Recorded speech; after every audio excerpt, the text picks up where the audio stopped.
today I want to offer 8 quick but very profound tips on parenting. Now, I am a mother. I am currently mothering 2 teen tweens, and some of the deepest reflections of my shadow have come through these divine vessels, and not always in the ways that we expect. So there's no screaming tantrums and locking of horns. It's this subtle reveal over time of all of the ways that I am still trapped in the inherited pattern of victim consciousness that has defined my lineage, and I would wager yours as well. So let's start with a question. Have you ever cried and imagined that if you really let yourself go into the experience of the emotion, that you might literally never stop crying? Have you ever experienced sadness or grief or exasperation as this fundamentally overwhelming force that you are ill-equipped to navigate? If so, you likely experienced growing up under the care of emotionally immature parents. Lindsay Gibson has a book called Adult Children of Emotionally Immature Parents. And the premise is that by virtue of their own wounding and arrested emotional development, these parents could not hold space for your experience of your own upset, so that you could learn that emotions are alchemical, that crying has an arc, and that the energy of feeling comes to its own resolution if it is permitted to do so. Instead, your tears may have been met with one or more of the following: stop crying, go to your room, I'm not talking to you until you calm down, don't be upset, you're fine, or I'll give you something to cry about. Your emotions in this setting actually infringed upon, threatened the inner stability of your caregivers. So in these types of family dynamics, children experience emotional isolation. And it's often described as loneliness in a crowd. They grow up to scan the landscape of their life for justifiable reasons that they are struggling emotionally with feelings of sadness, disconnection, and desperation.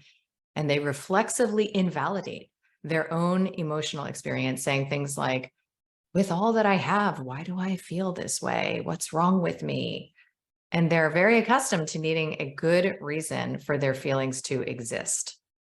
These children grow up to believe that relationships are actually lonely places where they feel abandoned and burdened at the same time. So if you have oriented towards your own emotional experience in this way, relationships become necessary to navigate through strategy, and specifically defensive and self-protective strategy, and are going to require vigilant suppression of vulnerability, sometimes even awareness of vulnerability, including tender emotions like grief or shame, and necessary tactics for control. We essentially learn that love and connection requires control and manipulation. And then we hand that down the generational lines. You may be like me and conceive of yourself as a parent as the one to end the cycles of abuse in your generational lines. In my case, in my mother line, I was very invested in being the savior, being the heroine of the women of my line, the first one to fully embody, being, the first to dance and care about sensuality and teach my daughters to own their bodies and to really explore what it is to be an empowered woman.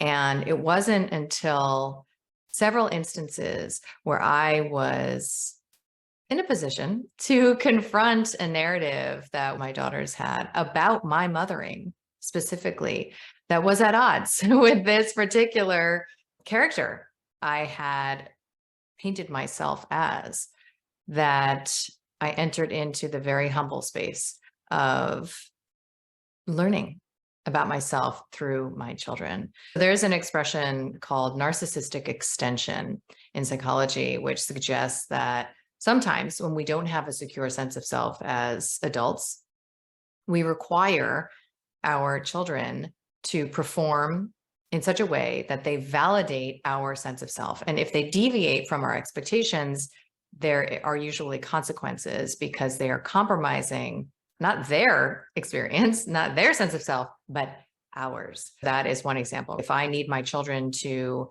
appreciate my spiritual work and growth, and when they don't, I feel affronted, then that means that I am invested in their perspective and their narrative being a certain way to bolster my sense of self. And that is a major red flag. In these ways and more, children can become an opportunity to actually learn about yourself, be with yourself, and spiritually mature yourself. There are so many perspectives that suggest that children actually come in more actualized. They come in more developed. And when we interfere with that, when we emotionally impose upon them, restrict them, and abuse them, that there is then an experience that ensues of reclamation required for them to get back to the place that they were to begin with. I know this to be true. I know my daughters to be more evolved and actualized than I am at this stage in my life at their very young age. And of course, I have experience to draw from. However, as I have peeled away all of these reflexive layers, conditioned layers of, I know best, I'm here to keep you safe, I'm here to ultimately control the parameters of your reality so that I feel okay. As I've done that work, I've really come to see them in quite a different light. And this, I believe, to be the foundation of sovereign love. When I can be me and my daughter can be my daughter, and I don't need her to be any particular way in order for me to feel okay. So as we smoke out the shadow of codependency in these, I'll speak as a mother, in these mother-child dynamics, these are the 8 tips I would offer. And I plan to take a deeper dive into these and more, and to share some vulnerable tales in my upcoming event, which I'm calling Victimless Mothering. It is a 3-session boot camp with community, and we will explore this because I am certainly no expert. However, I have gotten very good at recognizing the signature of my own victim consciousness and exposing it to the light of my awareness and claiming the gifts that are awaiting behind the shame wall. So I hope to support you in that. And this is an exploration of some of what I have come to. So let's dig in.